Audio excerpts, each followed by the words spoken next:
talking to Dr. Faulkner from Meharry Medical College, and we're dealing with diabetes and kidney disease.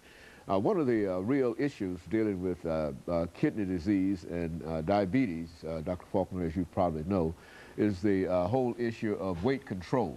Let's talk about that as an issue that you face dealing with some of your patients. Well, of course, when you talk about prevention of diabetes, obesity is very much related to, and probably the #1 cause of diabetes mellitus in the United States of America. As you know, we overeat, we supersize, and that has been a tremendous problem that we see as a big cause for diabetes. Now, as we look at diabetes occurring in childhood now, you know, it used to be what they used to call the juvenile diabetes or the insulin-dependent diabetic. Now, we're finding children with the adult type of diabetes starting very early in life, and those children are extremely obese.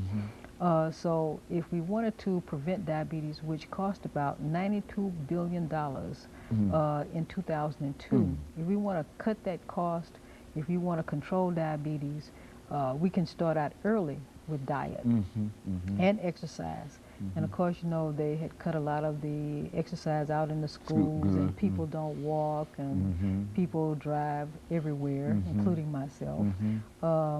If we go back to exercise, walking, I think that we can, and stop supersizing, then I think that we can grab some type of hold on the weight control and prevent a lot of diabetes. Just a little prevention in terms, if you're talking about something that costs $92 billion, if you're talking about very little prevention, ought to be able to deal with that as an issue. You know. And see, that covers all of diabetes. That's all the home health visits, the hospital visits, the amputations that you get from diabetes, because diabetes is the #1 cause for non-traumatic. That means not an accident causing a amputation, but just non-traumatic amputations. Diabetes is #1 cause. Big cost in diabetic eye disease, with diabetic retinopathy, blindness from diabetes. So we can prevent a lot of problems that we have. Heart disease, heart attacks. A lot of patients with diabetes have coronary artery disease. So we can prevent diabetes, we can curb a lot of the costs that's related to diabetic care. And this would include medicine, hospitals, and the whole thing, just the whole medical bill that we have to pay as a nation. That we can really deal with that. Exactly. Well, it seems to me, well, do you believe that we are as actively engaged as a nation in trying to deal with prevention rather than simply to wait on something to happen? I think that we are. I think that a lot of people do understand that we need to cut back. A lot of states have weight control programs, and we're working desperately trying to educate patients when they come into the clinics to see us, especially at Metropolitan Nashville General Hospital and the clinics of Meharry Medical College. We even implemented a program in family medicine at Meharry, where we implement all of the diabetic indicators in the electronic medical record to make sure that we don't miss any patient that comes in, look for those indicators that might end up in organ damage. And so there's a real push on in reference to trying to deal with this as a disease to prevent diabetes. To prevent diabetes and to control the diabetes if you already have it. And to look for any organ that might be exposed to trauma from diabetes. When you talk about organs exposed to trauma from diabetes, what are we saying? We're talking about brain. We don't want you to end up with a stroke. So we don't want you to have a high cholesterol, which could cause you to end up having a stroke, heart attack, or peripheral vascular disease, where you would end up having to have amputations, or kidney disease, which you would end up on dialysis, or eye disease for blindness. So we try to get you seen by the specialists that you need to be seen by, and to monitor your blood sugar during the primary care clinics, and monitor your organs as well. Well, now, have we always had this interest in diabetes as a disease? I mean, have we always been that concerned about it as a nation, or as physicians, as within your profession? Yes, we've always been concerned, but we never had this explosion of diabetics, you know, because we never had the obesity that we're seeing now. As you know, the obesity has increased over the past 20 years. 20 years ago, we didn't have all these obese people. And that is one of the major factors, you would say, dealing with diabetes, that if we could really do something to control our weight, just for the sake of health, and health alone, that would impact how much we pay for these in order to deal with this disease. Yes, yes. It would definitely help. And so it would be cost effective in a real sense to go as far as we possibly can to eliminate it. Now, Meharry Medical College also is associated with a clinic. Is it not a diabetic clinic where you? Yes, we do have diabetic specialists at Meharry. Well, you also, I think at one time you talked about having a center there for people who have to go on dialysis and et cetera. Why don't you say something about that center and how it's supported? For dialysis, so if you end up on dialysis, if you end up with an organ damage from diabetes or any other disease and you end up on dialysis, yes, we do have a chronic dialysis center at Meharry. It's a partnership with Dialysis Clinic Incorporated and Meharry Medical College, and we have a center right there on campus, and it's a very nice center.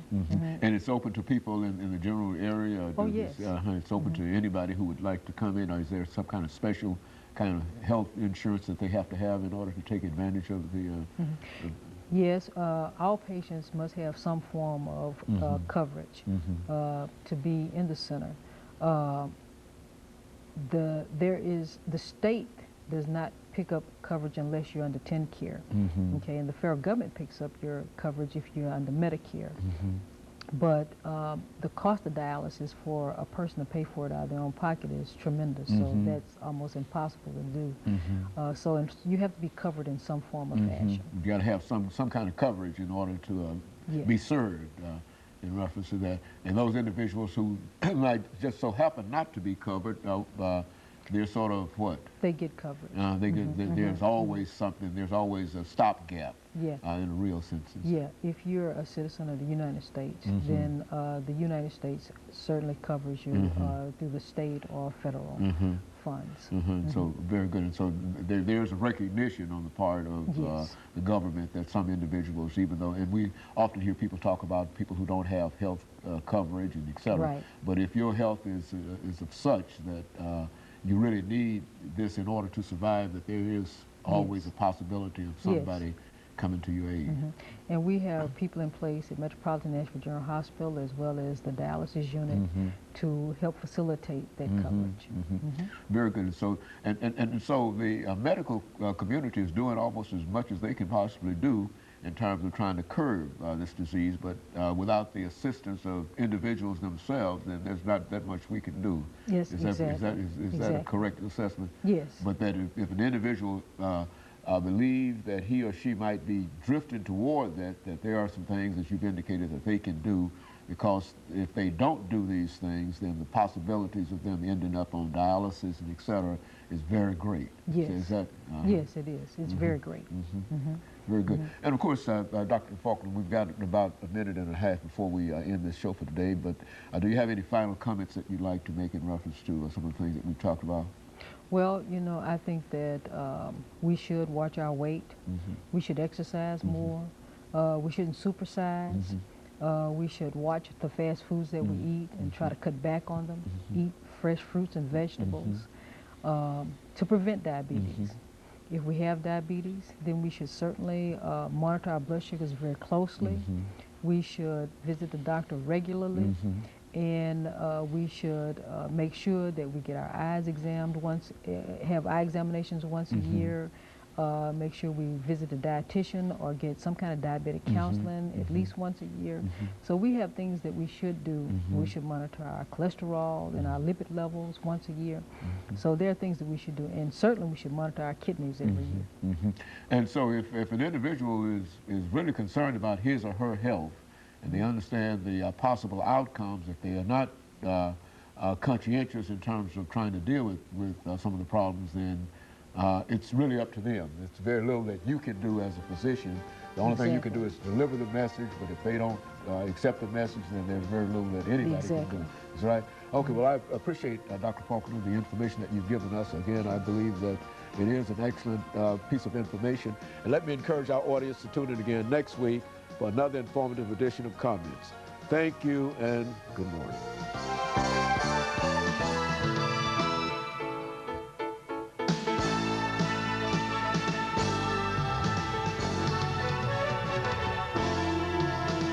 News, weather.